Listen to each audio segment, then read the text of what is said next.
యాడికి పోయింది? వడ్లు కొనం మాకు గోడౌన్లలో జాగలేదని కేంద్ర ప్రభుత్వం చేతులు ఎత్తితే ఢిల్లీకి పోయి ధర్నా చేసేదాకా ఈ రాష్ట్ర వృద్ధి రేటు పెరిగింది కదా, వ్యవసాయ వృద్ధి రేటు పెరిగింది కదా. మేము దేశంలో ఒకప్పుడు Punjab use to be the number 1. పంజాబ్ను తలదన్ని అతి ఎక్కువ వరి ధాన్యం పండించే రాష్ట్రంగా తెలంగాణ ఎదిగిందంటే అది కేసీఆర్ పాలన కాదా?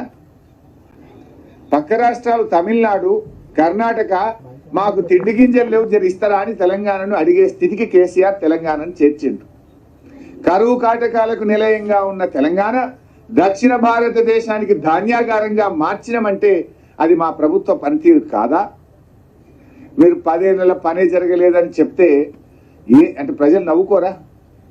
పండిన పంట నిజం కాదా? ధాన్యం రాష్ట్ర ప్రభుత్వం కొన్నది నిజం కాదా? ఇది దాచేస్తే దాగే సత్యమా? మీరు బడ్జెట్లో స్పీచ్లు చెప్పినంత మాత్రాన నిజాలు నిజాలు కాకుండా పోతాయా? నిజాలు అబద్ధాలుగా మారతాయా? రైతు రుణమాఫీ మీరు బడ్జెట్లో చూడండి దయచేసి. రైతు రుణమాఫీ ఏమన్నారు? ఏకకాలంలో చేస్తామని దేవుడి మీద ఒట్లు పెట్టారు. 15th ఆగస్టు కల్లా చేస్తామన్నారు. నేను కూడా నిజంగానే చేస్తారు కదా, దేవుడి మీద ఒట్టు పెట్టింది కదా, మాట తప్పరని నమ్మాను. అంటే మనకు దేవుడి కంటే మన తెలుగు సమాజం ముఖ్యంగా మన భారతదేశంలో దేవుడిని బాగా నమ్ముతాం. మనం మా అన్న అన్నట్టు ఒక దేవుడు కాదు, ఊరూరా దేవుళ్ళ మీద ఒట్టు పెట్టిండు. నేను అనుకున్న బడ్జెట్లో తప్పకుండా 31,000 కోట్లు పెడతారేమో అని ఆశించాను. చాలా క్లీన్గా అబ్జర్వ్ చేశాను. చూస్తే బడ్జెట్ ప్రసంగంలో చెప్పారు మంత్రి గారు 31,000 కోట్ల రూపాయలు మేము ఏకకాలంలో చేస్తున్నామని చెప్పారు. నిజ కేటాయింపులు చూశాను నేను వెళ్ళి. కేటాయింపులు చూస్తే మాత్రం 15,470 కోట్ల రూపాయలు మాత్రమే కేటాయించారు. రుణమాఫీకి కేటాయింపుల్లో బడ్జెట్లో చూస్తే 15,470 కోట్లే కేటాయించారు. మరి 15,470 కోట్లు బడ్జెట్లో కేటాయించి ఏకకాలంలో రుణమాఫీ ఎట్లా చేస్తారు? అంటే వాయిదా వేస్తారా, లేదు ఇంకెక్కడి నుంచి అన్న తెస్తారా? బడ్జెట్లో చూపకుండా ఆడికెళ్ళి తెస్తారు. బడ్జెట్లో మీ రాష్ట్రం ఇలా మీరు బడ్జెట్ పెట్టిందే 2,91,000 కోట్లతో బడ్జెట్ పెట్టారు. అసలు అంత ఆదాయం వస్తుందా రాదా అవి కూడా చెప్తాను. అందులో ఏం తప్పులు పెట్టిండ్రు అది కూడా చెప్తా.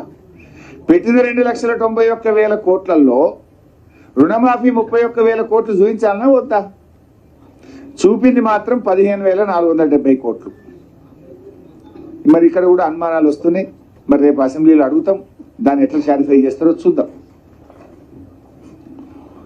రైతు బంధు స్థానంలో రైతు భరోసా అన్నారు. సరే, దానికి ఇంకేదో విధి విధానాలు అంటున్నారు.